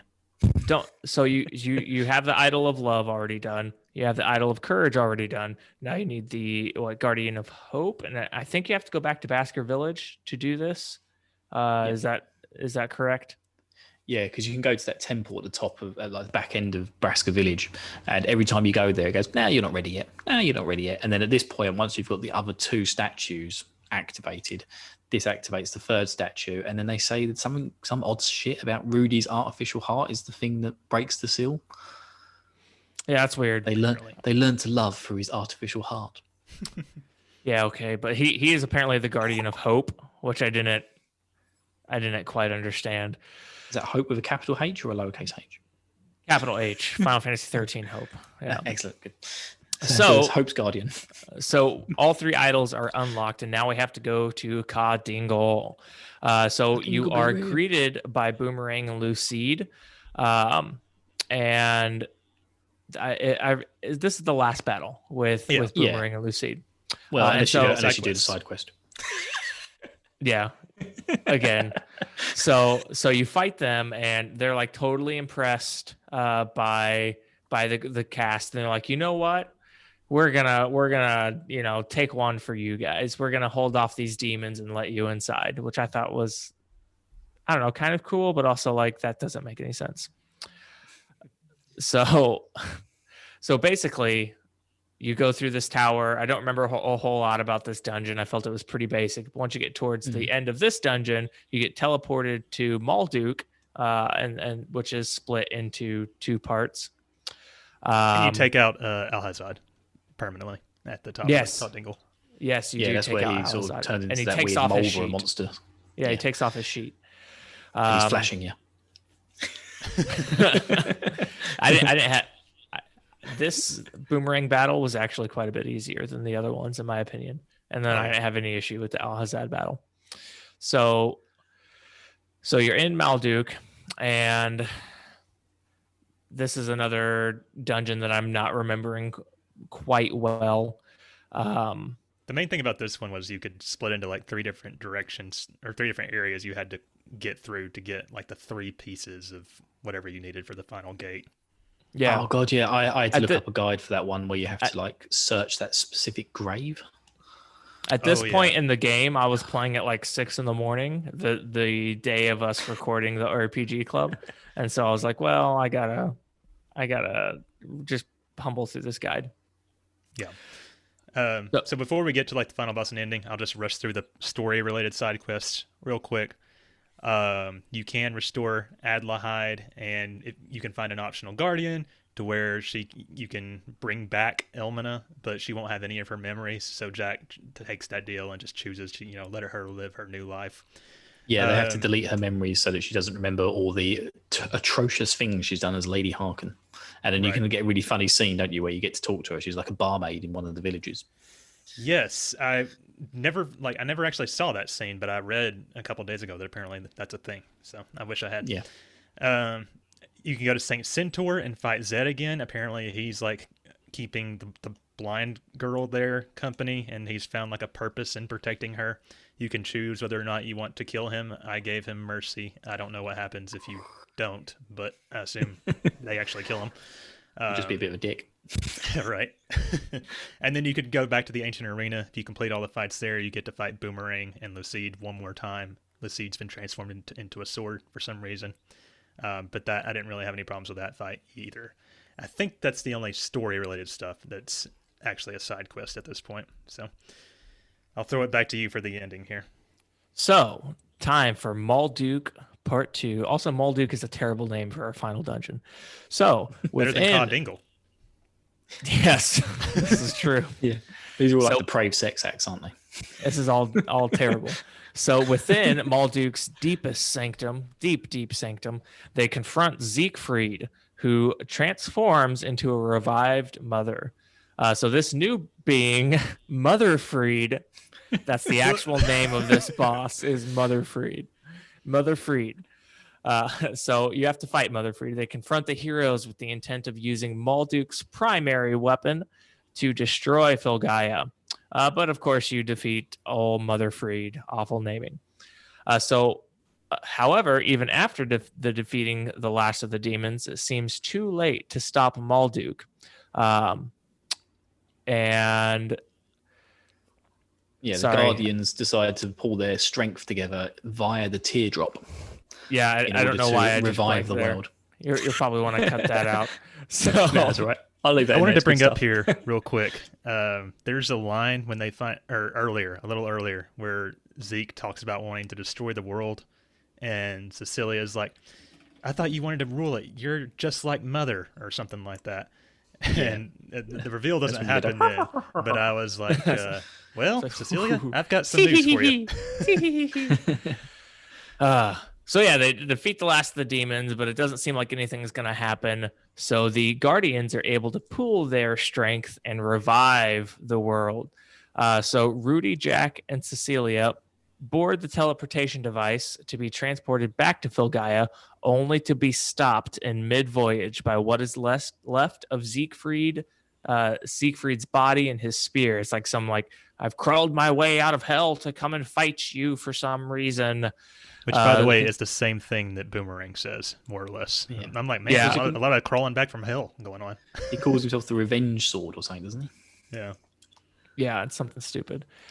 So the weekend, Siegfried launches the last desperate assault on the heroes, and though defeated in the end, the energy released in the battle destabilizes the portal. Narrowly escaping through the portal to Filgaia, the trio arrive at Kaldingle just as it collapsed, with Asgard arriving to shield them from the falling debris, but the sheer strain causing great damage to the Earth Golem, and so is later allowed to sleep once more beneath the earth with Cecilia's help. They act like this is the big dramatic death of the game. And yeah. I will say the music is really touching, but I'm like, I don't care at all. Oh no, my car. Yeah. I have a spaceship. I have a ship. I don't need this anymore. Yeah. Yeah, I was not touched at all. I was just like, okay, yada yada. Come on. 6 a.m. I've got to record in 2 minutes. Yep.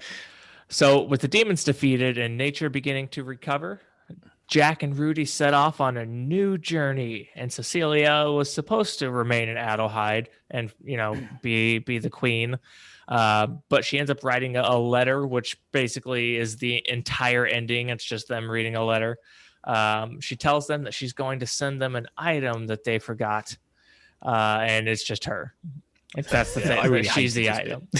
I hated this entire ending. It was I think Scott mentioned this on the RPG Club. It's the same things over and over and over again. And it's like, oh yeah, you forgot your item. And they're like, what item did we forget? We didn't forget anything. Let's just go. And she pops around a tree and it's like, guys, you forgot me. I'm the item. It's like, oh, it's like okay. She keeps talking about being a normal girl now. And it's like, it's the longest letter of all time, but it's like nothing that's written actually makes much sense. I like the fact that obviously Jack is illiterate. Okay, he always asks he makes Handpan read it. Yeah. But he's always like, you read this. It's like, why are you making me read it? Just read it. So don't talk about my they're off Handpan. on a new journey. I like Jay said, I did not like the ending at all. The music Just in it that was last good, little but bit. yeah. If they'd have ended it after the Earth Golem died, it would have been fine. But it's just that whole bit of the letter is just ridiculous. It was kind of really cheesy too, because it was like, oh, they're on a walk and they're on a cliff now for some reason, and then they're staring out over the cliff, and then it backs out and it's over. It's like, well, none of this makes sense. This is like the most staged ending. There's no resolution for any of the side characters. Like, you don't get any kind of resolution with Jane's love for Rudy or like what. Yeah, I was doing. so thrown off by that. It's like Jane was a pretty major character in a lot of this with a lot of hinted development, and it's like, okay, that's it. I think there's like one throwaway line in the letter where it's like, all our friends are gonna work to stop the decay of the world or something like that, and do my job because I want to go dilly dally with you. She leaves it to the minister. Oh yeah, that's gonna turn out well. Yeah, he'll end up getting power hungry. Okay, so until Wild Arms 2. That's the story of Wild Arms. How did everybody feel about it in general? I enjoyed it. I enjoyed it. I'll be honest with you. I kind of felt like it kind of, I mean, again, it wasn't a long game, so it kind of flowed nicely. It was only that part 2 I didn't really like of the RPG Club. I just felt like that whole section was just dungeon. Fetch quest, yeah. But it wasn't. I don't know. I just genuinely enjoyed it. But like Jay said quite a few times, there are just lots of points where you just have to be like, yeah, this is happening now. Rudy the robot. Why not? Yeah. It just kept throwing things at you, and I like that in a game because then it stops you thinking too much about it. You just let it be.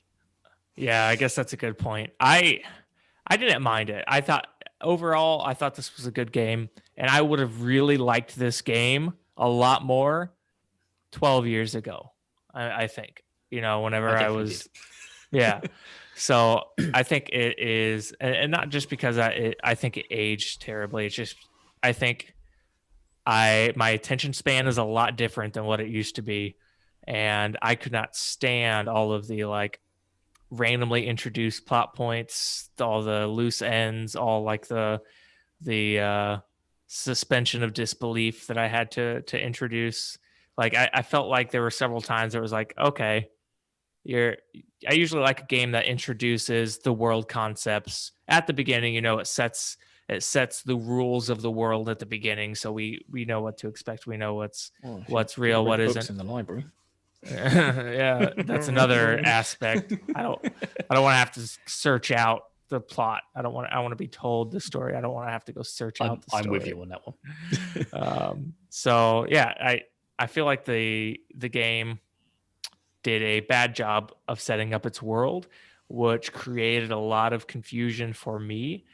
And I think I would have enjoyed it a lot better, not as an adult with a well developed, super smart brain. Right. For me, I agree with most of what you said, Jay.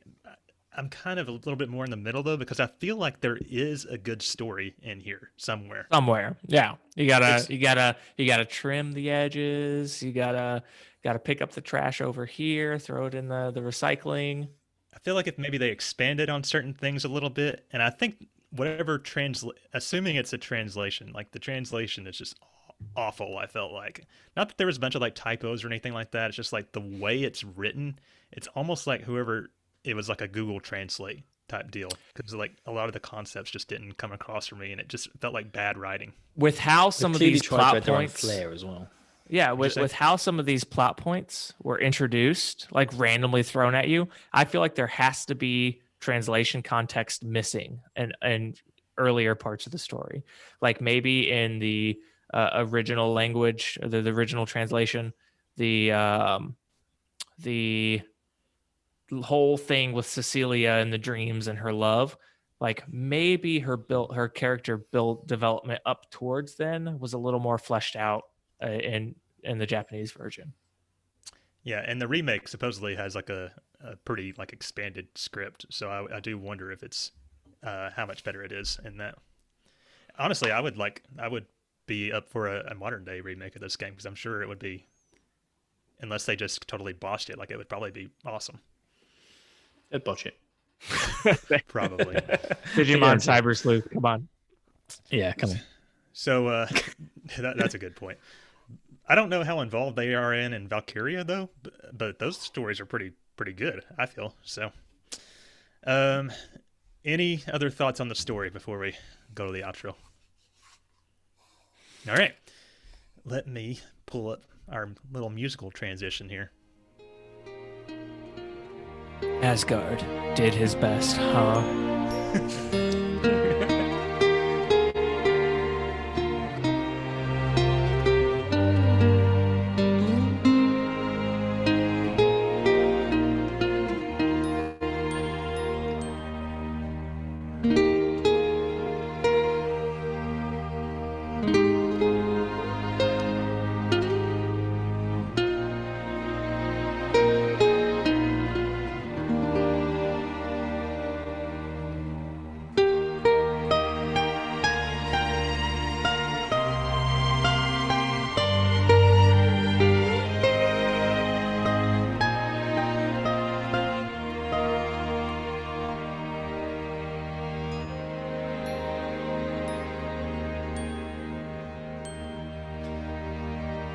Not very Music hyped for the just- podcast, but I did really find that track to be pretty beautiful. So You can sleep now, Asgard. Your fighting's over.